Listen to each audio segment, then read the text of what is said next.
यह कहने का मतलब यह है कि भगवान को भी चैलेंज देने की क्षमता अगर किसी में है तो भक्ति की उस पावन भूमि में है। और वह पावन भूमि मिथिला की, जहां प्रभु श्री रामभद्र पधारे हैं।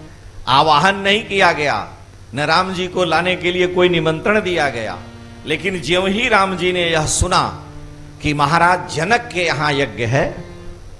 अच्छा ये बताइए, जो बालक पैदा होता है धीरे धीरे बड़ा होता है, बड़ा होता है तो घर परिवार वाले उनके बारे में बतलाते हैं, आपके जन्म के समय में ऐसा उत्सव हुआ, ये मनाया, तो उसको खुशी होती है।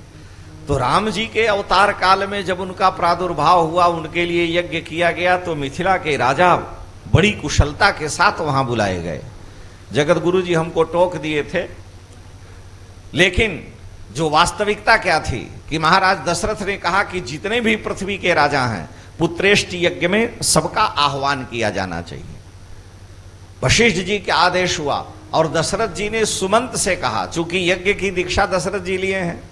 जगत गुरु जी कहे कि दशरथ जी अपने बुलाने चले गए, ऐसा नहीं लिखा वाल्मीकि में।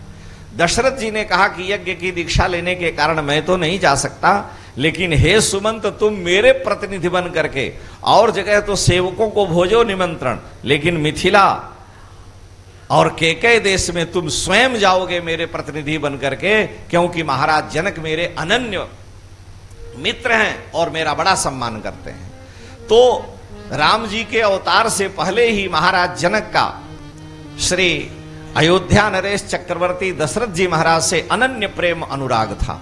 तो राम जी के मन में भी ये ललक थी, ये बार बार उत्कंठा होती थी, लेकिन राजकुमार हैं, राजकुमार ऐसे कहीं इधर उधर जा नहीं सकते। तो ज्यों ही उन्होंने सुना कि महाराज जनक के यहाँ यज्ञ है, तो यह सुनते ही राम जी की उत्कंठा कई गुना बढ़ गई, और वो खाली पैर विश्वामित्र जी के साथ मिथिलापुरी गए हैं। और कुतूहल रहा कि जिस राजा जनक का आगमन सपरिकर हमारे लिए जो पुत्रेष्ट यज्ञ हुआ उसमें हुआ था, उस राजा जनक की राजधानी को हम देखें। उस ब्रह्म से और ब्रह्म के पिता से प्रेम करने वाला राजा कोई सामान्य धर्मात्मा नहीं होगा। इसीलिए इच्छा तो राम जी की अपनी थी और लक्ष्मण जी का वो बहाना ले रहे थे। इच्छा अपनी है, बहाना लक्ष्मण जी का है। हमने देखा है भंडारे में बहुत से महात्मा बैठे रहते हैं, भक्तमाल वाले बड़े महाराज जी पहले ऐसा ज्यादा करते थे कि उनको एक रोटी चाहिए थे, ये महात्मा पूड़ी मांग रहे, ले आओ इनको दो, और कहे कि नहीं नहीं हमको नहीं चाहिए, तो डांटते थे, भक बेवकूफ कहीं लाने दो। और लेना था अपने, लेकिन बहाना बना रहे हैं बगल वाले का कि ले आओ इनको पूड़ी दे दो, इनको रोटी दे दो। तो राम जी स्वयं देखना चाहते हैं कि पुरनर नार सुभग संता धर्मशील ज्ञानी गुणवंता, यह जो मिथिलापुरी है, जो विदेह नगर है, क्या यहाँ कोई देह में भी है कि सब देह से ऊपर हैं? सभी वैराग्य में प्रतिष्ठित हैं कि कोई रागी भी है? भागवत में लिखा है पूरे विदेह नगर में, इसलिए हम दोनों जगह की बात कह रहे हैं। पूरे मिथिला में, पूरे विदेह नगर में केवल एक व्यक्ति ही था जो रागी था, भोगी था, नहीं तो सब जोगी, सभी प्रेमी और सभी ज्ञानी थे।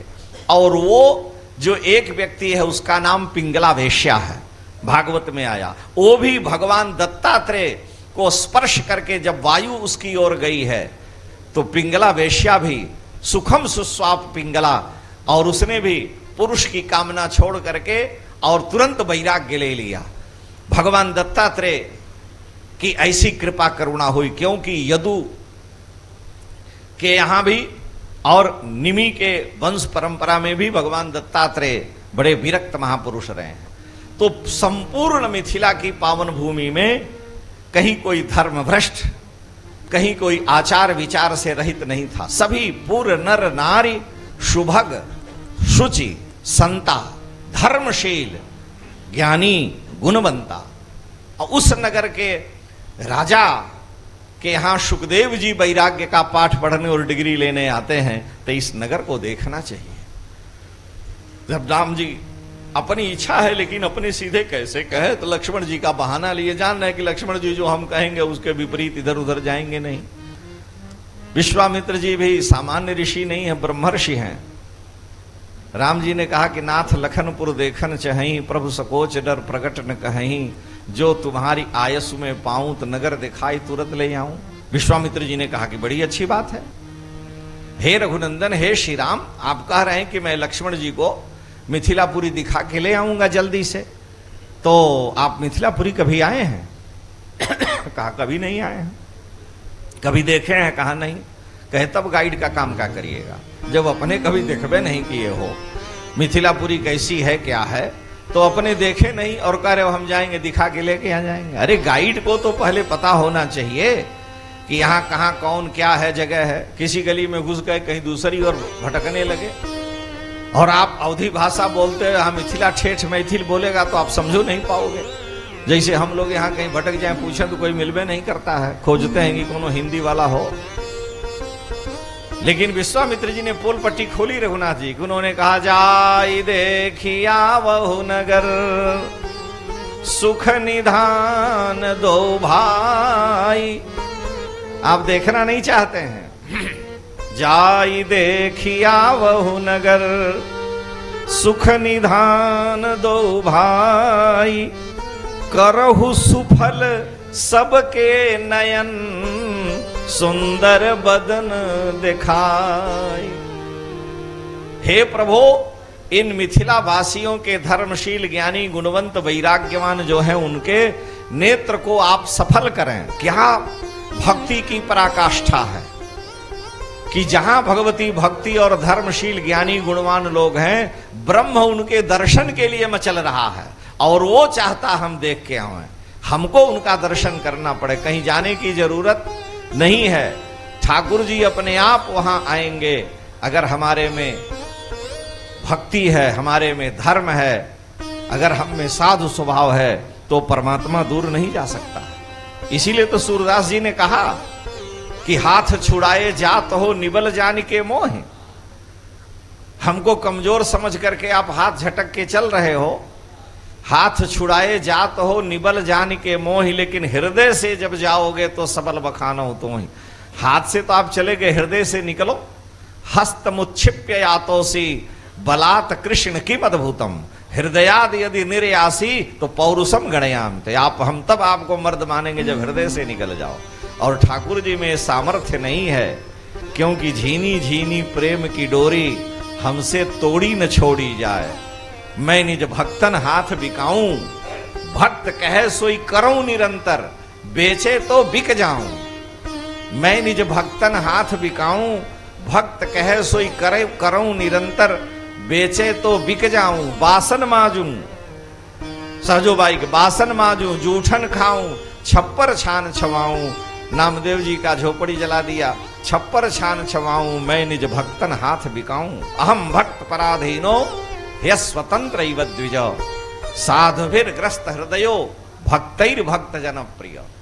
तो राम जी को विश्वामित्र जी ने कहा कि जाई देखिया वहु नगर, और करहु सुफल सबके नयन, सुंदर बदन दिखाई। तो राम जी सारी मिथिलापुरी में जाते हैं, और सारी मिथिलापुरी के लोग एक स्वर से एक ही बात कहते हैं कि बरनत छवि चाहता सब लोगों अवश्य देखी हैं, क्योंकि राम के जैसा नगीना कहीं है ही नहीं दुनिया में। उनका सौंदर्य, उनकी जो दिव्यता है वो कहीं नहीं मिल सकती है। इसीलिए हमारे यहाँ लोग कहते हैं राम जैसा नगीना नहीं, सारे जग की बजरिया में। राम जैसा नगीना नहीं, सारे जग की बजरिया में। राम जैसा नगीना नहीं, सारे जग की बजरिया में। राम जैसा नगीना नहीं, सारे जग की बजरिया में। मैं इनको बसा लूंगा नैनों की पुतरिया में। मैं इनको बसा लूंगा नैनों की पुतरिया में। राम जैसा नगीना नहीं, सारे जग बजरिया में।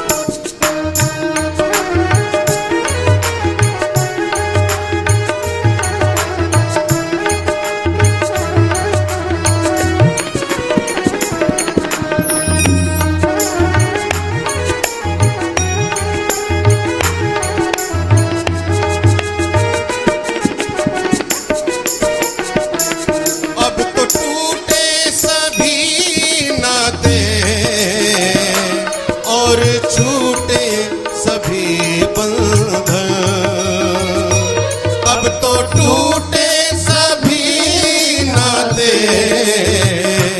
और छूटे सभी बंधन। कोई रंग ना चढ़ाऊंगा इस तन की चदरिया में, कोई रंग ना चढ़ाऊंगा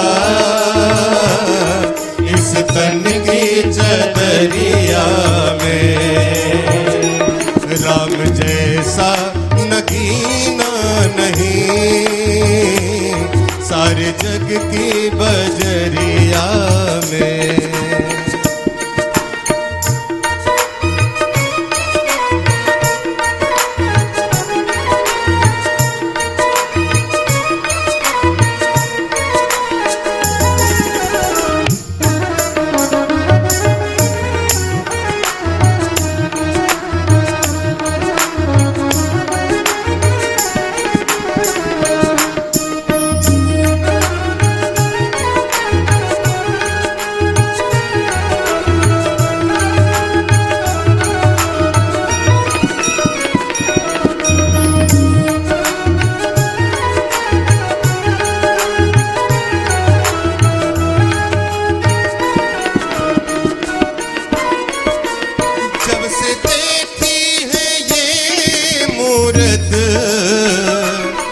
दीवाना हुआ मेरा दिल, जब से देखी है ये मूरत दीवाना हुआ मेरा दिल। कोई और न आएगा इस दिल की कोठरिया में, कोई और न आएगा इस दिल की कोठरिया में। राम जैसा नगीना नहीं सारे जग की बजरिया में।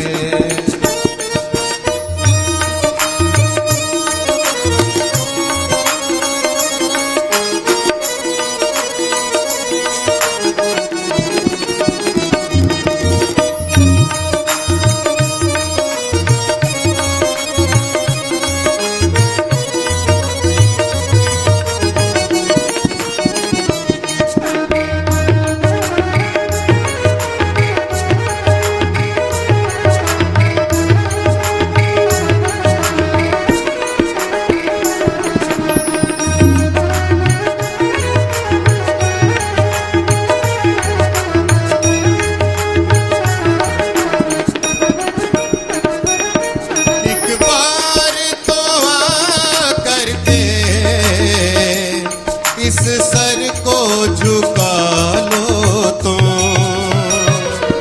एक बार तो आ करके इस सर को झुका लो तुम। फिर सर ना झुकेगा कभी किसी और दुवरिया में,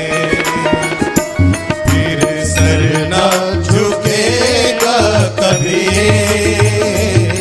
किसी और दुवरिया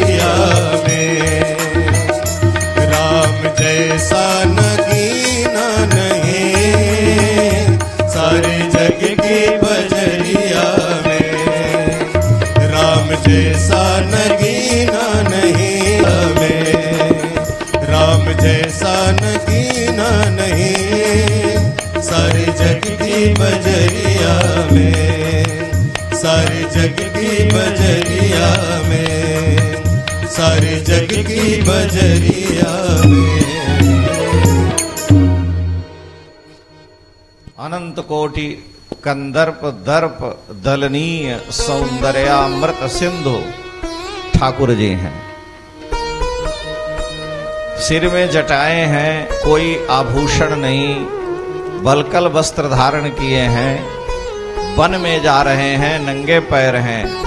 फिर भी कोल भीलों की पत्नियां जब देखती हैं ठाकुर जी को तो कहती हैं कि कोटि मनोज लजावन निहारे, सुमुखी कहु को आहे तुम्हारे। करोड़ों कामदेव की सुंदरता को लज्जित करने वाले ये कौन है? तो करोड़ों कामदेव की सुंदरता, कामदेव भी तो उसका एक नाम मनोज है। मनसह जाता मनोजह, भगवान के मन से ही तो काम उत्पन्न हुआ है। तो वह काम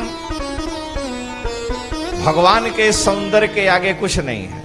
ऐसे रघुनाथ जी की मंगलमयी झांकी का सभी मिथिलापुरी के आबाल वृद्ध नर नारियों ने दर्शन किया और सबके ऊपर कृपा करके भगवान गुरुदेव के चरणों में आकर के जान विलंब त्रास मन माही, गुरुदेव के चरणों में आकर के प्रणाम किए। महर्षि वाल्मीकि के परंपरा के अनुसार ये तो हमने मानस की कुछ बातें कह दी। ततः प्रभाते विमले कृतकर्मा नराधिपः विश्वामित्रम महात्मानम आजुहाव सराघवम। प्रातः काल सुंदर सदन में विश्राम करने के बाद नित्य कर्म से जब निवृत्त हुए तो महाराज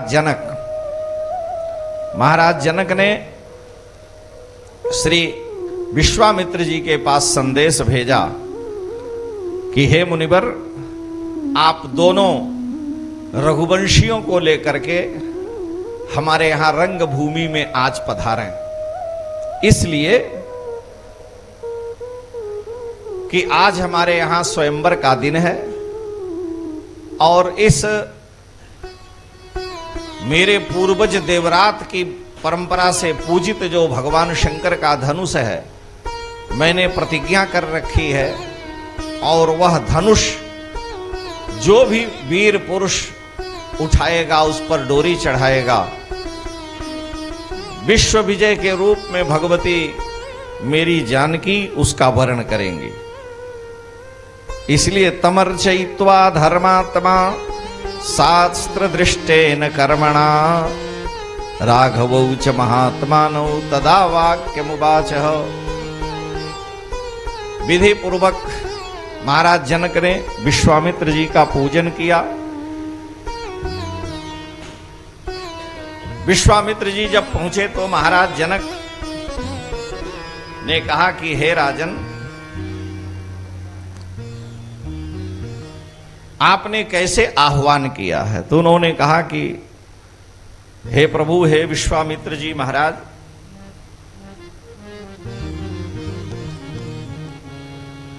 मेरा यह जो संकल्प है, मेरी जो प्रतिज्ञा है, आपको उसकी रक्षा करनी है। हमारे यहां जो भगवान शंकर का धनुष है, पुत्रौ दशरथस्येमौ क्षत्रियौ लोक विश्रुतौ। आपके यहां दोनों लोक विस्तृत संसार में जिनका यश गाया जाता है, ऐसे दशरथ राजकुमार श्री राम और लक्ष्मण आपके पास हैं। द्रष्टुकामौ धनु श्रेष्ठम यदे तत्त्वै तिष्ठति। मैं चाहता हूं कि इनको धनुष दिखाया जाए। विश्वामित्र जी ने कहा, मैं भी इसीलिए आया हूं। मेरे दोनों शिष्यों को, श्री राम और लक्ष्मण को, आप वह धनुष दिखाइए। हे महाराज, जिस धनुष के लिए आप प्रयासरत हैं, बड़े बड़े पृथ्वी के राजा महाराजा आए, उस धनुष पर डोरी नहीं चढ़ा सके, वह धनुष एक बार रघुवंशी वीरों को भी दिखाइए। जनक जी महाराज ने कहा कि विश्वामित्र जी महाराज, आप धनुष की महिमा लगता है नहीं जानते, इसीलिए इन सुकुमार राजकुमारों को धनुष दिखाने की बात कर रहे हैं। श्रूयताम अस्य धनुषो यदर्थमिह तिष्ठति आप धनुष के बारे में भली भांति जान लीजिए कि कैसे मुझे मिला है और कैसे हमने पाया। देवरात इतिख्यातो निमेर ज्येष्ठो महीपति।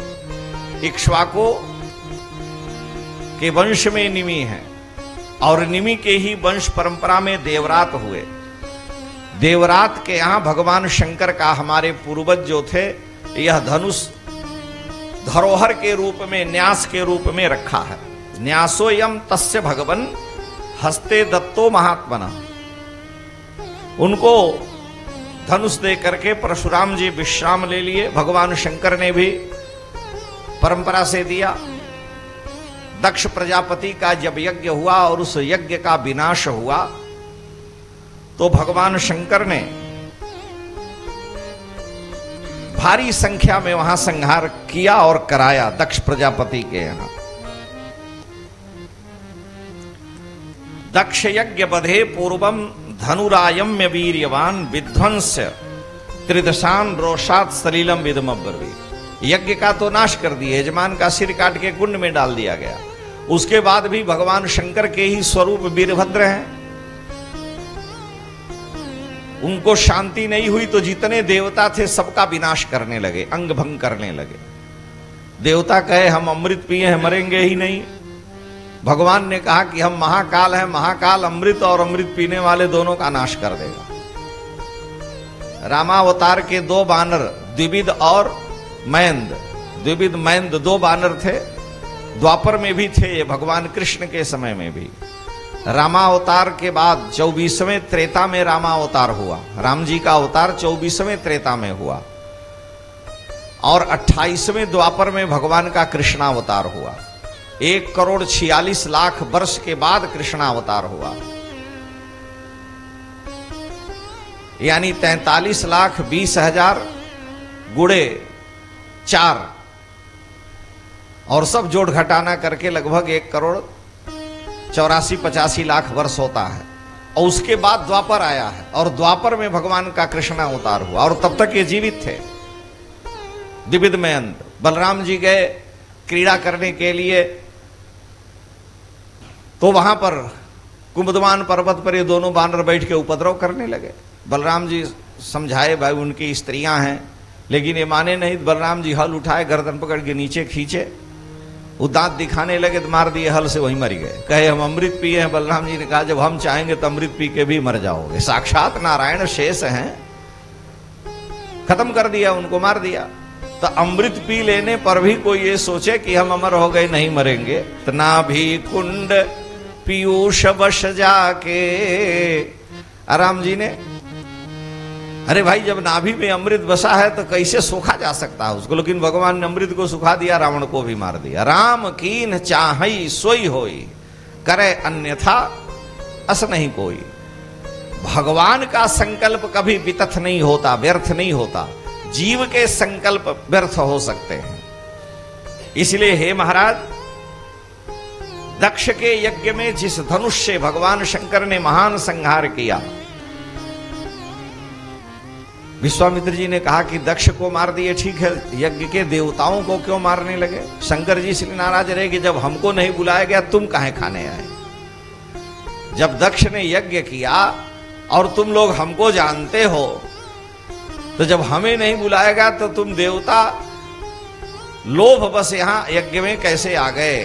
तो खेत खाए गधा मारा जाए जुल्हा।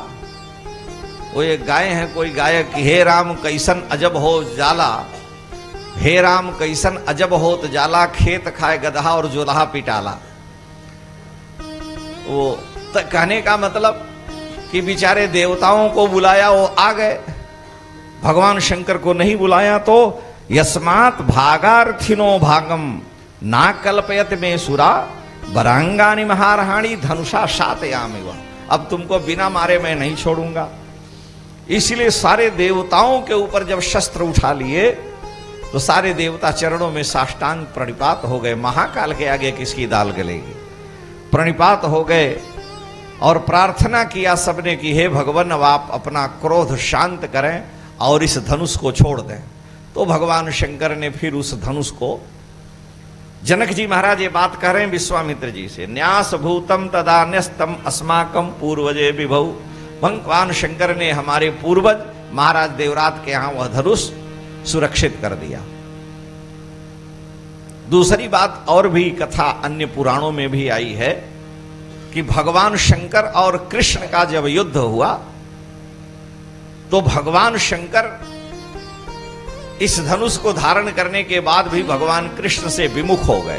तो उस समय उन्होंने कहा वे धनुष धारण नहीं करेंगे। तीसरी भी कथा है कि परशुराम जी ने बाद में उस धनुष को छोड़ दिया। तो न्यास रूप में जो वाल्मीकि में है, इसमें भगवान शंकर ने उस धनुष को देवरात के यहां सुरक्षित कर दिया। और हे महाराज, वही धनुष हमारे यहां रखा हुआ है भगवान शिव का, वो कोई सामान्य धनुष नहीं है। शतधन्वा नाम का राजा मेरी सारी मिथिला नगरी को घेर लिया विशाल सेना लेकर के, और 1 वर्ष तक मुझसे वो लड़ता रहा। मेरी सारी सेना समाप्त हो गई और मुझे लगा कि मैं पराजित हो जाऊंगा, मेरी पुत्री का वो हरण कर लेगा। ऐसी दशा में मैंने भगवान पशुपतिनाथ की आराधना की और भगवान पशुपतिनाथ ने प्रसन्न होकर के मुझको यह दिव्य धनुष दिया है। ये कथा कूर्म पुराण में महाराज जी लिखी है। अपने यहां हम कूर्म पुराण की भी कथा कहे तो कूर्म पुराण में लिखा है कि प्रीतश्च भगवान ईशः, प्रीतश्च भगवान ईशः त्रिशूली नीललोहितः। जो त्रिशूली नीललोहित भगवान शिव हैं वो प्रसन्न हुए प्रीतश्च मेरी उपासना से। प्रीतश्च भगवान ईशः त्रिशूली नीललोहितः प्रददौ शत्रुनाशार्थम जनकायाद्भुतम धनु। और जनकाय अद्भुतम धनु शत्रुनाशार्थम प्रददौ। और हमारे पूर्वज जो जनक की ही परंपरा में है उनको उन्होंने यह धनुष दिया भगवान शिव ने कि ले जाओ इस धनुष से युद्ध करो। और उस एक धनुष के प्रभाव से राम जी के बाण की तरह से तूड़े नैक करह शरेण दशधा संधान काले सतम, एक बाण छोड़े लाखों लोग मरने लगे और शतधन्वा को हमने पराजित किया। और पद्म पुराण में लिखा है कि चापम शंभो दया दत्तम, चाप को शंभो दया दत्तम कृपा करके शंकर जी ने दिया था। और कन्या शुल्की कृतामया, एक दिन मेरी सीता ने इस धनुष के विशाल रखे हुए जगह को, जो लोहे की पेठी थी, 8 लोहे के पहियों की गाड़ी पर, गाड़ी के अंदर उस पेटी में धनुष रखा था। जानकी जी ने देखा कि इसमें इतने तुलसी फूल चढ़ाने से फूल कोई उठा के निकाल ही नहीं सकता। किशोरी जी ने बाएं हाथ से उठा के उन सारे पुष्पों को साफ कर दिया। महाराज जनक पूजन करने गए, उन्हें बड़ा आश्चर्य हुआ और उन्होंने कहा कि यह कैसे हो गया संभव। तो उन्होंने अपनी पुत्री उर्मिला को बुलाया और उर्मिला से कहा बताओ इस धनुष की जगह का प्रक्षालन कैसे हुआ। तो उर्मिला ने कहा कि पिताजी, दीदी सीता ने, बहन सीता ने इस धनुष को बाएं हाथ से उठा करके स्वच्छ किया है। उन्होंने जानकी जी को बुलाया, कहा सीते क्या तुमने इस धनुष को उठा करके नीचे के स्थान को साफ किया है। वो कहीं कि हां। तो उस समय महाराज जनक को परम आश्चर्य हुआ कि आज तक पृथ्वी का कोई योद्धा इस धनुष को उठाने में समर्थ नहीं हुआ। और लीलया वाम हस्तया, मेरी पुत्री ने बाएं हाथ से लीला पूर्वक उठा करके और साफ भी कर दिया। ये कोई सामान्य कन्या नहीं है, इसलिए साक्षात भगवती आदि शक्ति जगदम्बा है। ये सारे ऋषि मुनियों का तेज लेकर के आई हैं, ये सामान्य शक्ति नहीं है। महाभारत में आप देखेंगे तो त्रिपुर दैत्य से लड़ने के लिए जो भगवान को त्रिपुरारी कहा गया है शिव पुराण में भी, तो सारे देवताओं ने, भगवान विष्णु ने, ब्रह्मा ने, सब ने शंकर जी के में उस एक दिव्य जो धनुष दिया उसमें सबने अपनी शक्ति डाल दी। तब उस धनुष से भगवान शंकर ने त्रिपुर दैत्य का नाश किया। भगवान नारायण दुष्टों का दलन करने के लिए जब योग निद्रा में बद्रिकाश्रम थे तो सारे ऋषियों के तेज से एक कन्या उनके यहां प्रकट हुई, उस कन्या को एकादशी कहा गया, सबके तेज को लेकर के। तो श्री जानकी जी, जैसा कि लोग कहते हैं, और श्री सुदर्शन सिंह चक्र ने अपनी पुस्तक में लिखा है, हम उतना नहीं पढ़े कहां है, रावण सारे ऋषि मुनियों से कर लेता था। तो जैसे हम लोग शुगर चेक करते हैं तो एक बूंद निकाल लेते हैं, तो उसने कहा तुम लोग कुछ नहीं दे सकते तो एक बूंद यही दो। हाँ, एक दरोगा जी एक हरिजन बेचारे को पकड़ लिए, दोनों भाई झगड़ गए तो दरोगा जी पकड़ लिए, दोनों को बुलाए, ये सत्य घटना है सुल्तानपुर की। दोनों को बुलाए और कहे तुम लोग लड़ाई किए हो, कहा कि हम कमजोर गरीब हैं, हमारे बड़े भैया हमारा घर गिरा दिए तो इसलिए हमसे झगड़ा हो गया, हम तो इनको मारे नहीं, यही मारे भी। तो उनसे तो 500 रुपया दरोगा ने ले लिया, कहा तुम ले आओ दो 500, कहा कि हम मजदूरी नहीं 2 दिन से किए हैं, मार खाए हैं। तो कहा अच्छा चलो ये क्या है, तो कहा सरकार ये मुर्गी उर्गी पालते हैं, तो कहा ये मुर्गी है दे दो। नहीं कहने का मतलब कि मानो ये हमारे देश के लोगों की आज की स्थिति है, कुछ नहीं तो तुम एक मुर्गी है दे दो। यथार्थ घटना मैं बता रहा हूं। तो ये विडंबना है इस देश की। महाराज जनक कह रहे हैं कि यह जो धनुष है ये दिव्य है, भगवती सीता ने उसको उठाया है। ऋषि मुनियों से रावण पैसा नहीं पाया, कुछ नहीं पाया, तो कहा एक बूंद खून दे दो। और अगस्त जी को ये ड्यूटी लगाई गई, तो अगस्त जी ले जाकर के रावण के यहां दे दिए। और जब दिए तो रावण को बताया उन्होंने, अगस्त जी तो डरते नहीं थे रावण से, उन्होंने कहा कि यह सारे ऋषियों का कर है, लेकिन तुम्हारे सारे कुल का ये नाश करेगा। बाद में उस जो उन्होंने लिखा उससे श्री किशोरी जी का प्राकट्य होता है। तो सारे ऋषि मुनियों का तेज लेकर के भगवती का प्राकट्य हुआ है। इसलिए हनुमान जी जानकी जी के लिए रावण से कहते हैं कि काल रात्रि तिताम विद्धि सर्वलंका विनाशिनीम। हमारे यहां 3 रात्रियां बड़ी विचित्र हैं। दुर्गा सप्तशती में लिखा कि काल रात्रि, महारात्रि, मोह रात्रिश्च दारुणा, त्वम श्रीस्त्वम ईश्वरी त्वम श्रीस्त्वम ईश्वरी त्वम ही त्वम बुद्धिर्बोध लक्षणा लज्जा पुष्टिस्तता तुष्टि त्वम क्षांति क्षांतिरेव च, जो दुर्गा सप्तशती में आया। तो काल रात्रि, महारात्रि, मोह रात्रि, तो काल रात निश्चर कुलकेरी। और हनुमान जी वाल्मीकि में कह रहे हैं कि काल रात्रि तिताम विद्धे सर्वलंका विनाशिनीम, ये सारे लंका का नाश करने वाली हैं काल रात्रि ताम विद्धि, उनको जानो। तो साक्षात परांबा भगवती कोई सामान्य तो है नहीं, ये सारे उन दुष्टों का नाश करने के लिए वही काली हैं और अपने भक्तों पर कृपा करने के लिए परम कृपामयी, करुणामयी, स्नेहमयी, छोहमयी श्री विदेह विजयमयी जयंती भास्वती भगवती जनक राज दुलारी है। इसलिए हमारे यहां यत्र नार्यस्तु पूज्यन्ते रमन्ते तत्र देवता। नारी निंदा मत करो, नारी नर की खान, नारी से नर होत है ध्रुव प्रहलाद समान। तो महाराज जनक को परम आश्चर्य हुआ, जो भगवती जानकी के बारे में वो बतलाने लगे कि हे विश्वामित्र जी, पहले ठीक ढंग से सुन लीजिए। अथ में कृशतः क्षेत्रम लांगलादुत्थिता ततः। 12 वर्ष तक हमारे यहां बड़ा भयंकर अकाल पड़ा। राजा जनक से कोई धर्म का नाश नहीं हुआ। राजा जनक ने कभी धर्म की हानि नहीं की। रोमपाद राजा के यहां धर्म की हानि हुई, इंद्र का अपराध हुआ, इसलिए 12 वर्ष का अकाल पड़ा, तो श्रृंगी ऋषि को बुलाया गया। लेकिन महाराज जनक के यहां कोई धर्म की हानि नहीं हुई। मिथिला तो धर्म की भूमि है, वहां कैसे हानि होगी। हां, उस ऋषि के कर रूपी रक्त को भूमि में रखने से अकाल पड़ गया है। और राजा जनक ने हल लेकर के, वही कह रहे हैं कि जब मैं हल लेकर के यज्ञ भूमि का शोधन कर रहा था, तो हल के सीत से क्षेत्रम शोधयता लब्धा नामना सीतेति विश्रुता। हल के फाल को, नोक को संस्कृत में सीत कहते हैं, और सीत से स्पर्श होकर के घड़े से प्रकट होने के कारण ये मेरी कन्या सीता नाम वाली हुई।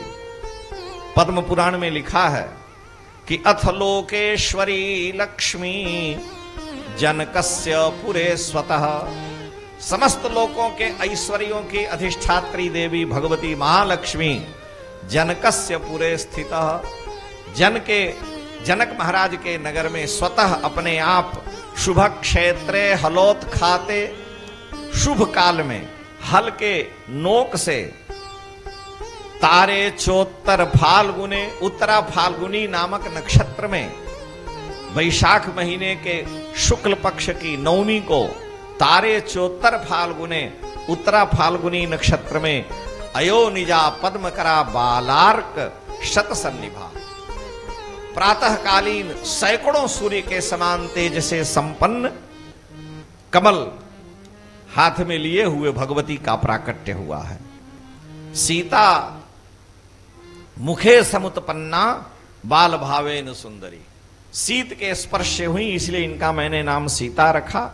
सीता मुखोद्भवात सीता इत्यस्यै नाम चा करो ततो भूद औरसी सीता, और मैंने इन्हें अपने औरसी पुत्री माना है, उर्मिला नाम कन्या का। इनका नाम मैंने सीता रखा और अपनी सीता पुत्री का नाम उर्मिला कर दिया, जो उन पहली पुत्री थी, यानी उर्मिला और सीता। तो सीता उनकी बड़ी बहन हुई। हे विश्वामित्र जी, इसलिए ये कोई सामान्य कन्या नहीं है। और इन्होंने भूतला दुत्थिता सातु विवर्धत मात्मजा, ये पृथ्वी से प्रकट हुई हैं, भूमिजा हैं। और वीर्य शुल्के में कन्या स्थापितेयम अयोनिजा, मेरी पुत्री ये वीर्य शुल्का है, वीर्य पराक्रम ही इनका शुल्क है। जिनके भुजाओं में बल है, पराक्रम है, इन्होंने बाएं हाथ से धनुष को उठाया है। जो भी वीर पुरुष उठाएगा मैं अपनी सीता उसे प्रदान करूंगा, क्योंकि इन्होंने बाएं हाथ से उठा करके भूमि का नीचे शोधन किया था पूजन काल में। मैंने यह प्रतिज्ञा कर रखी है। और इनका नाम ये श्री देवी है साक्षात। श्री माने संस्कृत व्याकरण में श्री सेवायाम धातु से श्री शब्द बनता है। तो श्रीयते इति श्री, इस कर्म में व्युत्पत्ति करने से होता है, यानी जो भगवान से जीव को मिला दें वो भगवती श्री देवी है। जीव उसको भगवान से मिलाने वाली भगवती श्री देवी है। और श्रीमान अर्थ में भी अनन्यारहत उनमें है। तो इनमें तीनों गुण हैं, कृपा, पराधीनता, अनन्यारहत्व। ये परम कृपामयी है, भगवान के ही परम अधीन है, उनकी अनंत काल की प्रिया है और अनन्यारहत्व है। अपने प्रभु के अतिरिक्त और कोई इनका वर्ण नहीं कर सकता है। इसलिए हे भगवान, हे मुनिवर, ये भगवती सीता कोई सामान्य नहीं है। और इन्होंने बाएं हाथ से धनुष को उठाया है। तो जो वीर पुरुष इनको उठाएगा, इस धनुष को उठाएगा, मैं अपनी सीता उसे दूंगा। वीर्य शुल्का मेरी सीता है। ये पद्म पुराण का प्रमाण है। जगत गुरु जी कह रहे थे कि चर्चा हुई कि राम जी का जन्म कब हुआ। अरे भाई, वाल्मीकि रामायण में इतिहास पूर्वक प्रमाण है और दूसरा प्रमाण माना ही नहीं जा सकता। इतिहास पूर्वक प्रमाण है। ज्योतिष शास्त्र के अनुसार अगर 6 दिन के बाद भरत जी का जन्म होता है, शत्रुघ्न जी का, तो वाल्मीकि में लिखा है कि मीन लग्न में भरत जी का जन्म हुआ है। राम जी का जन्म कर्क लग्न में नवमी को हुआ है। और कर्क लग्न के बाद रोज 2.5 घंटे का लग्न आता है और 12 बजे आएगा। चैत्र महीने के 12 बजे दिन के आसपास 11:30 से 12:30, 1-1:30 के बीच में ही कर्क लग्न आएगा। तो वो पूरा महीने भर आएगा, फिर धीरे धीरे हटेगा। ज्योतिष का जो उस समय था आज भी है। और वह लग्न का काल केवल संवत 1631 में चैत्र महीने के नवमी को आया। उस दिन भौमवार भी पड़ा और उसी दिन विश्व को चमत्कार में डालने वाला विश्व का सबसे अधिक प्रसिद्ध ग्रंथ रामचरितमानस प्राकट्य होता है उसी दिन, क्योंकि ऐसा कभी अवसर आया ही नहीं सृष्टि में। तो भगवान के ही साक्षात रूप में श्रीमद् रामचरितमानस आया। वाल्मीकि रामायण को भी उसने पीछे छोड़ दिया। तो वहां लिखा है, हमारे यहां ज्योतिष के जो पंडित हैं वो जानते हैं कि राम जी का पुनर्वसु नक्षत्र में जन्म हुआ। अब पुनर्वसु के 4थे चरण में जन्म हुआ है, इसलिए राम जी का राशि नाम हिरण्यगर्भ है। अगर पहले चरण में जन्म होगा तो ही नहीं होगा, वहां ह होगा। लेकिन हिरण्यगर्भ नाम इसीलिए राम जी का है कि पुनर्वसु नक्षत्र के चौथे चरण में, अब पुनर्वसु के बाद पुष्य आता है। पुष्य नक्षत्र में श्री भरत जी का जन्म हुआ, लेकिन वहां लिखा है भरत जी का जन्म दोपहर में नहीं, अब पुनर्वसु बीतेगा उसके बाद पुष्य आएगा। और भरत जी का मीन लग्न में जन्म है, तब मीन तो मेष वृष मिथुन कर्क, तो कर्क के बाद सिंह कन्या तुला वृश्चिक धनु मकर कुंभ मीन, तो उससे 8वां लग्न जो है मीन लग्न होता है। और 8वां लग्न मीन माने 8 दूनी 16, तो 12 बजे के बाद 16 घंटा अगर आगे जाएंगे तो 12 बजे रात हो गई, और 4 बजे यानी ठीक भोर में सूर्योदय काल में मीन लग्न में श्री भरत जी महाराज का जन्म है, 10वीं को जन्म है। और अगर कहेंगे 6 दिन बाद, तो जो वाल्मीकि में लिखा सब झूठा हो जाएगा, क्यों मीन लग्न नहीं आएगा। भरत जी का जो नाम रखा जाएगा वो नाम उनका राशि नाम नहीं बन पाएगा, इसीलिए महर्षि वाल्मीकि ने जो लिखा वो यथार्थ अपनी जगह पर है। और तीसरे दिन मीन लग्न के बाद, मीन लग्न में पुष्य नक्षत्र था, अब पुष्य के बाद आश्लेषा नक्षत्र आता है। एक नक्षत्र बहुत कम रहेगा तो भी 60 घटी से कम रहेगा, तो 63-64 घटी से कम एक नक्षत्र नहीं हो सकता, यानी 21 घंटे से कम कोई भी नक्षत्र नहीं होता है। बहुत कम होगा तो 20, तो 20 घंटे के बाद, तो भरत जी का सुबह में जन्म हुआ तो उससे 20 घंटे बाद नक्षत्र आना चाहिए, और उसको 2.5 का गुणा करेंगे तो 12 बज जाएगा। तो 12 बजे दूसरे दिन में जब आश्लेषा नक्षत्र था और कर्क लग्न था, तो कर्क लग्न में ही लक्ष्मण जी का और शत्रुघ्न जी का जन्म हुआ, उस समय आश्लेषा नक्षत्र था कर्क लग्न में। इसलिए इन चारों भाइयों में शनि का प्रभाव था, ये भी आपको बता दें। शनि का प्रभाव क्यों था कि चारों भाइयों को 14 बरस तक पत्नी का वियोग रहा है। अरे भाई, लक्ष्मण जी राम जी के साथ थे, भरत जी आके नंदीग्राम में बैठे रहे, शत्रुघ्न जी उनकी सेवा में थे, तो चारों भाइयों ने लंबे काल तक, शनि ग्रह का ऐसा, जो ज्योतिष के विद्वान है वो इस चीज को जानते हैं, तो लाइफ चल रहा है। तो शास्त्र तस्मात् शास्त्रम प्रमाणन्ते, तो श्री किशोरी जी का राशि नाम आप लोग जानते हैं, हमको बताने की जरूरत नहीं है, क्योंकि जब उनका उत्तरा फाल्गुनी नक्षत्र में हुआ है, तो जनक जी कह रहे हैं कि मेरी पुत्री सीता का जन्म शुभ क्षेत्रे हलोत खाते तारे चोत्तर फाल्गुने, उत्तरा फाल्गुनी नक्षत्र में हुआ है, और वो साक्षात भगवती परब्रह्म महिषी हैं, यानी भगवान की अनन्या हैं, और स्वेच्छा से वो आई हैं। ऐसी दशा में हे महाराज, अनंतम बत में वित्तम यस्मे नास्ति किंचन मिथिलायाम प्रदीप्तायाम न में किंचित प्रदह्यते। जनक जी कह रहे हैं कि मेरे पास अपार वैभव, अगर जो कुछ भी आया वो भगवान पशुपतिनाथ की कृपा से हिमालय के क्षेत्र में जनकपुर है। कालिदास ने अपने काव्य के से 3 प्रधान ग्रंथ लिखे, रघुवंश महाकाव्य, शाकुंतलम और कुमार संभव। तो वो लिखते हैं कि अस्तुत्तरस्याम दिशि देवतात्मा हिमालयो नाम नगाधिराजः पूर्वापरौ तोय निधिव ग्राह्यः स्थितः पृथिव्याम इव मानदंडः। पृथ्वी का मानदंड हिमालय है, और उस मानदंड की गोद में मिथिला नगरी बसी हुई है। हिमालय की गोद है, हिमालय का सबसे पवित्र क्षेत्र है, और उस भूमि में भगवती का प्राकट्य हुआ है।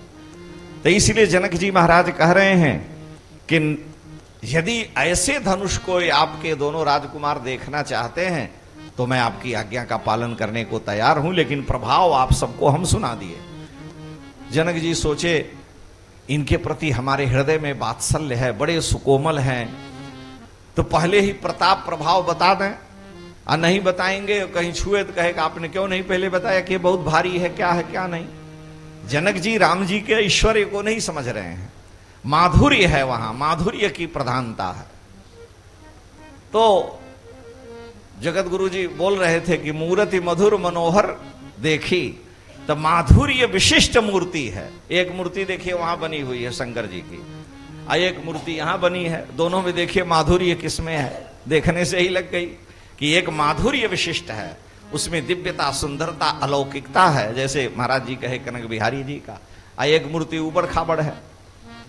तो श्री राघव के सारे अंग, जो हमारे यहां सामुद्रिक रहस्य है, वाल्मीकि रामायण के सुंदरकांड में हनुमान जी ने सामुद्रिक रहस्य की मर्यादा से भी आगे बढ़ करके भगवान के सारे अंग प्रत्यंग गुणों का वर्णन किया है। और इससे किशोरी जी आश्चर्य में पड़ गई कि अगर श्री राम का अनन्य सेवक नहीं होगा तो श्री राम के इस प्रकार के दिव्य स्वरूप का वर्णन ही नहीं कर सकता है। इसकी बड़ी व्याख्या आचार्यों ने, टीकाकारों ने की है। तो वो प्रभु श्री राम जैसे अत्यंत माधुर्य संपन्न है, वैसे ही भगवती विदेह नंदिनी श्री किशोरी जी दिव्य माधुर्य से संपन्न। तो जनक जी महाराज को लगा इतने कोमल स्वरूप वाले हैं, इनको परिचय दे देना चाहिए कि ये धनुष और मेरी कन्या कोई सामान्य नहीं है। इनके जन्म में तो हम गए ही थे जब यज्ञ हो रहा था, लेकिन मेरी पुत्री, ये तो यज्ञ के बाद आए, मेरी पुत्री यज्ञ का संकल्प करते ही आ गई है।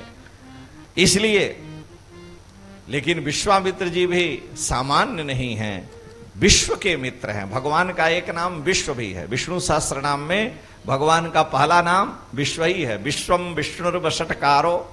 और जो विश्व का मित्र है, संस्कृत में मित्रे 400 सूत्र है। तो मित्र के परे रहते ऋषि वाचक होने पर मित्रा हो जाता है, तो विश्वा हो जाता है।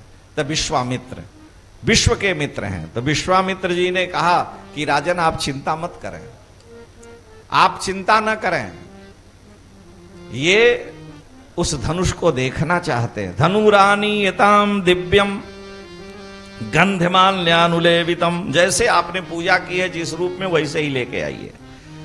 जनकेन समादिष्टा सचिवाह प्राविशनपुरम। जनक जी का आदेश हुआ, मंत्रियों ने जाकर के आदेश दिया और उस धनुष को 500 बड़े बड़े बलवान योद्धा, जो वाल्मीकि में है, बड़े बड़े बलवान पहलवान लोग 500 मिलकर के 8 चक्कों पर जो धनुष लोहे का रखा हुआ था, ते समाहूतुस कछंचना, बड़ी कठिनाई से खींच करके ला करके रंगभूमि में उन्होंने उसे उपस्थित किया है। नृणाम शतानि 50 और व्यायता नाम महात्मा नाम, कुछ लोग कहते हैं 5000। मंजूषामष्ट चक्राम ताम समूहुस्ते कथंचन। ला करके बीच में रंगभूमि में रखा और कहा कि महाराज, पृथ्वी का कोई राजा आज तक इसे उठा नहीं पाए। जितने लोग बैठे हैं मुंह लटकाए, सब बेकार हैं। कोई भी इस धनुष को उठाने में, छूने में, हिलाने में समर्थ नहीं हुआ है। इदम धनुर्वरम राजन पूजितम सर्वराज भी। केवल हमारे कुल के लोग इसकी पूजा करते आए हैं, किसी ने उठाया आज तक नहीं है। और इदम धनुर्वरम ब्रह्मन जनकई अबुपूजितम, केवल मैं नहीं, सारे जनक राजाओं ने इनकी पूजा की है। तो क्व गतिर्मानुषाणाम च धनुषोस्य प्रपूरणे। बड़े बड़े देवता, असुर, यक्ष, किन्नर, गंधर्व इस धनुष को हिला नहीं सके। तो आरोपणे समायोगे बेपने तोलने पोआ, उठाना और बाण चढ़ाना उस पर तो बहुत बड़ी बात है। पृथ्वी के जितने राजा थे, सारे राजा वहां विद्यमान हैं। राजाओं को आश्चर्य हुआ और अंदर में खसी भी है कि चलो ये भी अपनी इच्छा पूरी कर लें। लेकिन जो अच्छे राजा हैं, गोस्वामी जी ने तो विस्तार दिया, यहां सूत्र में कुछ नहीं लिखा है। भगवान श्री राम को विश्वामित्र जी ने कहा कि हे रघुनंदन महाराज, जनक के शोक को दूर करने के लिए आप जाएं। जनक जी ने जब ये कह दिया कि वीर विहीन मही मैं जानी, तो लक्ष्मण जी फायर हो गए, बिगड़ गए कि विद्यमान रघुकुल मन जानी। रघुनाथ जी के रहते हुए आपने कैसे कह दिया कि पृथ्वी वीरों से खाली है। बहस होने लगी लक्ष्मण जी से। जनक जी महाराज संकोच में पड़ गए कि ये तो छोटा बालक है, इतना बोल रहा है। अब विश्वामित्र जी कुछ नहीं बोल रहे हैं, शांत बैठे हैं। राम जी भी शांत बैठे हैं। जब लक्ष्मण जी बहुत ज्यादा आगे बढ़ने लगे, जगत गुरु जी कहे लक्ष्मण जी कुछ बोलबे नहीं करते हैं, वैराग्य हैं। इतना बोले हैं कि जिसकी कोई सीमा नहीं। तो लगे बोलने, वहां बोलने लगे। अंत में राम जी ने इशारे से लक्ष्मण जी को बैठा दिया और विश्वामित्र जी ने फिर जाकर के राम जी से कहा कि हे राम, अब उठहु राम भंजहु भव चापा। लक्ष्मण जी ने कहा, गुरुजी हमको इतना झगड़ा करने नहीं पड़ता, बोलने ने पहले में क्यों नहीं कह दिए? पहले ही आप बता दिए रहते तो हमको जनक जैसे विशिष्ट ज्ञानी से ये सब नहीं कहना पड़ता। तो विश्वामित्र जी ने कहा कि पुत्र, ये जितने भी राजा थे सब बेवकूफ थे। धनुष के टूटने का मुहूर्त ही नहीं आया और बिना मुहूर्त के ही सब धनुष के पास तोड़ने पहुंच गए। तो तिल भर भूमि ने सके छड़ाई, एक तिल भी भूमि को हटा नहीं सके। कल जगत गुरु जी घड़ी की बात बता रहे थे। विश्वामित्र जी घड़ी पहने थे और उन्होंने देखा कि धनुष के टूटने का शुभ मुहूर्त अब है। विश्वामित्र समय शुभ जानी, बोले अति स्नेह में बानी। उठाहु राम बल जाओ बम जापा, उठाहु राम बल जाओ बम जापा। मेटहु तात जनक परितापा, मेटहु तात जनक परितापा। हे रघुनंदन, हे श्री राम, जनक जी के परिताप शोक को दूर करने के लिए, जानकी जी को पाने के लिए नहीं। वो तो स्वाभाविक है, आपकी है, अनन्या है, आपसे पृथक हो ही नहीं सकती। लेकिन जनक जैसे ज्ञानी के हृदय में जो वेदना है कि मेरी प्रतिज्ञा अगर नहीं पूर्ण हुई तो मुझे बड़ा भारी दोष लगेगा, तब मेटहु तात जनक परितापा। विश्वामित्र जी ने लक्ष्मण जी से कहा कि धनुष के टूटने का मुहूर्त अब आया है। गुरु मेहरबान तो चेला पहलवान, क्योंकि जब गुरुदेव बैठे हैं तो गुरुदेव की कृपा वहां पर हर प्रकार के असत संकल्पों को भी शुभ संकल्प में परिवर्तित कर देती है हमारे यहां। इसलिए विश्वामित्र जी महाराज भी अपने को धन्य मानते हैं, कृतकृत्य मानते हैं कि मैं आज श्री सीताराम जी के विवाह में साक्षी बन करके, अनुमति दे करके मैं भी इनसे संबंध, वात्सल्य भाव से संबंध स्थापित करने का गौरव प्राप्त करके और भगवान के नित्य लोक वैकुंठ का अधिकारी होऊंगा, आता जाता रहूं, वो बात अलग है। क्यों कि भगवान से संबंध मेरा हो गया। हमने पहले कहा कि राम जी ने कहा कि माताओं ने तुरंत विदा किया कि विश्वामित्र जी आए हैं तो विवाह निश्चित है, तो उनको भी अपने कर्म का पूरा बोध है। विश्वामित्र जी ने शुभ समय जान करके राम जी से कहा कि आप उठो। इदम धनुवरम दिव्यम संस्पृशामि पाणिना यत्नमांश्च भविष्यामि तोलने पूर्णे पिवा। राम जी ने धनुष का ढक्कन हटा दिया, जिस 8 पहिए वाली गाड़ी में वो धनुष रखा था, और अपने गुरुदेव विश्वामित्र जी का, वशिष्ठ जी का उन्होंने वंदन किया। लीलया च धनुर्मध्ये जग्राह बचनान मुने, मुने बचनम जग्राह। गुरुदेव की आज्ञा का पालन करना मेरा धर्म है। हम अपने वीरता को यहां दिखाने नहीं आए हैं। इसलिए पश्यताम नृ सहस्राणाम, हजारों की संख्या में वहां जो राजा थे, एक दो नहीं, नृ सहस्राणाम, कई हजार राजा वहां विद्यमान थे। बहुनाम रघुनंदन, उन सब के बीच में श्री राम जी ने बड़ी सहजता से उस धनुष को उठा लिया। लेत चढ़ावत खेचत गाढ़े, काहू न लगा देख सब ठाणे। तेई क्षण राम माथ धनु तोरा, भरे भुवन धुन घोर कठोरा, भरे भुवन धुन घोर कठोरा, भरे भुवन धुन घोर कठोरा, भरे भुवन घोर कठोर। रवि रवि बाजी तजी मार को चले, चिकराही दिग्गज डोल आई मई, गोल गोरुम तल मल। सुर असुर मुनि कर कान दीन्हे, सकल विकल विचारहि। कोदंड खंड्यो राम तुलसी, जयति बचन उचारहि जय, जयति बचन उचारहि जय, जयति बचन उचारहि श्री राजा रामचंद्र भगवान की जय हो, श्री अयोध्यानाथ भगवान की जय हो।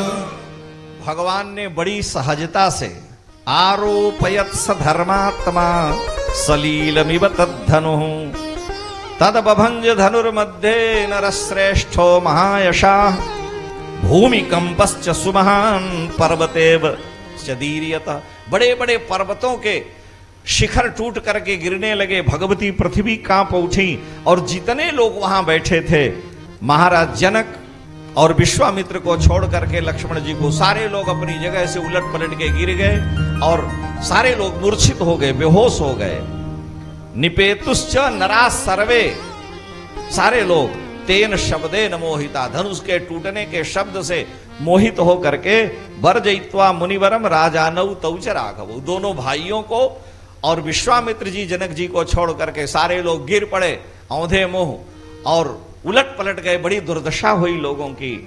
प्रत्याशस्ते जने तस्मिन राजा विगत साध्वसा, और जनक जी महाराज का शोक तुरंत दूर हो गया। हृदय में इतना हर्ष हुआ कि ये देखने में बड़े छोटे हैं लेकिन ये तो अनंत अनंत बल से संपन्न हैं। जनका नाम कुले कृतिर्मा हरिष्यति में सुता, जनक जी महाराज के आनंद की सीमा नहीं है कि आज मेरे वंश मेरी कीर्ति के दिग दिगंत में अगर पताका फहराएगी तो मेरी पुत्री फहराएगी। जानकी ने आज मेरे यश की रक्षा कर ली, मेरे प्रतिज्ञा की रक्षा कर ली। लिखा है अगर क्षत्रिय प्रतिज्ञा करके और अपने प्रतिज्ञा की पूर्ति नहीं करता तो सीधे नरक में जाता है। इसलिए संकल्प नहीं लेना चाहिए। महाराज जी कह रहे थे इसीलिए संकल्प नहीं लेना है। ठाकुर जी जो चाहेंगे होगा। संकल्प ले लिया और उसकी पूर्ति नहीं हुई तो दोष लगता। महाराज जनक ने प्रतिज्ञा कर रखी थी। ऐसी दशा में विश्वामित्र जी का उन्होंने विधि पूर्वक स्वागत सत्कार किया। अब यहां तो वाल्मीकि में नहीं है, लेकिन तुरंत सखियों ने श्री किशोरी जी से आग्रह किया कि अब भाई रहा विवाह चाप आधीना और टूटत ही धन उभयो विवाह। तो किशोरी जी जयमाला लेके ठाकुर जी के पास आई हैं और जयमाला पहनाने लगी। लेकिन किशोरी जी की 6 वर्ष की वय है, आयु, वय माने आयु 6 वर्ष की है और राम जी 15 साढ़े 15 के हैं।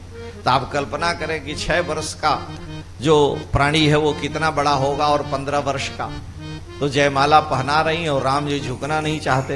अरे हमने आपके पिता की वेदना को दूर किया, हमने आपके पिता के शोक को नष्ट किया, गुरु की आज्ञा का पालन किया, तो हम क्यों सिर झुकाएं? और सब जगह झुका ले, ससुराल में तो सिर नहीं है झुकाना चाहिए। इसलिए तो वहां आग्रह करने लगी सखियां राम जी से गा करके, झुक जइयो तनिक रघुबीर, लली मोरी छोटी से। झुक जइयो तनिक रघुबीर, लली मोरी छोटी सी। झुक जइयो तनिक रघुबीर, लली मोरी छोटी सी। झुक जइयो तनिक रघुबीर, लली मोरी छोटी सी। तुम रघुवंशी अपनी अदा के, तुम रघुवंशी अपनी अदा के। तुम रघुवंशी अपनी अदा के, तुम रघुवंशी अपनी अदा के। यहाँ सखियन के भीर, लली मोरी छोटी सी। झुक जइयो तनक रघुबीर, लली मोरी छोटी सी।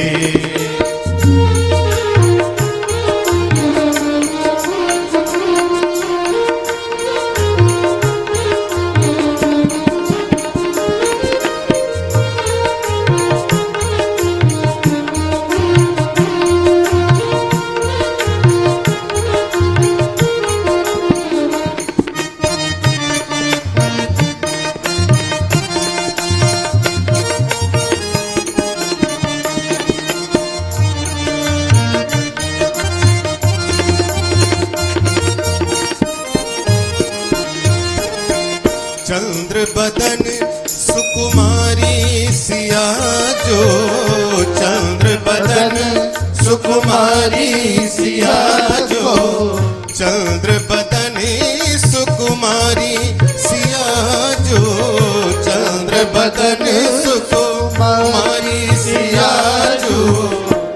हो श्याम शरीर लली मोरी छोटी सी, हाँ तुम हो श्याम शरीर लली मोरी छोटी सी, झुक जइयो जनक रघुबीर लली मोरी छोटी सी, झुक जइयो जनक रघुबीर लली मोरी छोटी सी।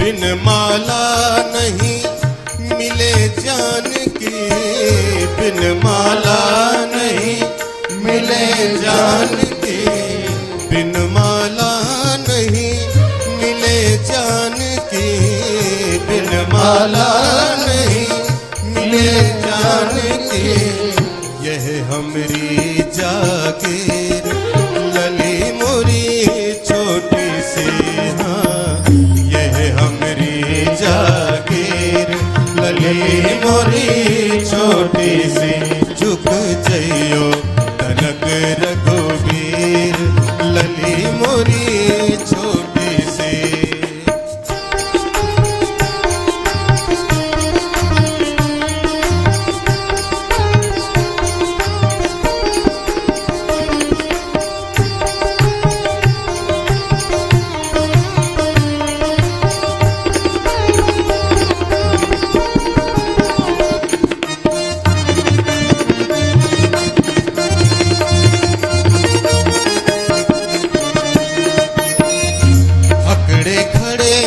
रहोगे कब तक अकड़े खड़े रहोगे कब तक, अकड़े खड़े रहोगे कब तक, अकड़े खड़े रहोगे कब तक, काहे बने बेपीर लली मोरी छोटी सी, हाँ काहे बने बेपीर लली मोरी छोटी सी, झुक जइयो जनक रघुबीर लली मोरी छोटी सी, झुक जइयो जनक रघुबीर लली मोरी छोटी सी, झुक जइयो जनक रघुबीर लली मोरी छोटी सी, झुक जइयो जनक रघुबीर